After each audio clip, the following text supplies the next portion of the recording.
আসসালামু আলাইকুম সবাইকে। গাড়িটা হচ্ছে এক্স করলা। গাড়িটার সমস্যা, গাড়িটা স্টার্ট নেয় না। দেখুন, গাড়িটা অনেকবার সেলফ মারলেও স্টার্ট নেয় না। তো এই সমস্যাটা খুবই ক্রিটিক্যাল।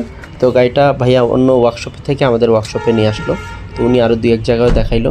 তো এই গাড়িটার সমস্যা হচ্ছে ওয়্যারিং, এবং ওয়্যারিংটা এমন একটা জায়গায় ডিফেক্ট রয়েছে যেটা খুঁজে পাওয়া যায় না ভিতরে। তো আমাদের কাছে গাড়িটা নিয়ে আসার পর আমরা সুন্দরভাবে গাড়িটাকে চেক করলাম, অতঃপর আমরা রোগ পাইলাম, এবং রোগ পাওয়ার পর আমরা সেটা সমাধান করে দিলাম। তো আপনারা দেখুন, গাড়ির ওয়্যারিং হচ্ছে এমন একটা সাবজেক্ট যেটা খুবই ইম্পর্টেন্ট এবং সেন্সিটিভ। ওয়্যারিংটা যদি ভালোভাবে কাজ না করে তখন দেখা যায় এই সমস্যাগুলো সমাধান হয় না এবং সমস্যাগুলো থেকেই যায়। তো আমরা গাড়িটা কাজ করলাম আলহামদুলিল্লাহ। এখন দেখুন টোকায় টোকায় গাড়িটা স্টার্ট হচ্ছে। তো আপনারা যারা গাড়ি ব্যবহার করেন, আপনাদের অনেকের গাড়িতে এই ধরনের খুবই ছোট সমস্যা বা ক্রিটিক্যাল সমস্যা বা জটিল কঠিন সমস্যা আছে।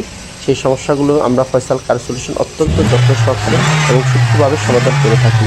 তাই আপনার গাড়ির মেজর এবং মাইনর যে কোনো সমস্যার সমাধানে চলে আসুন আমাদের ওয়ার্কশপে। ইনশাআল্লাহ 100% সঠিক সমাধান পাবেন।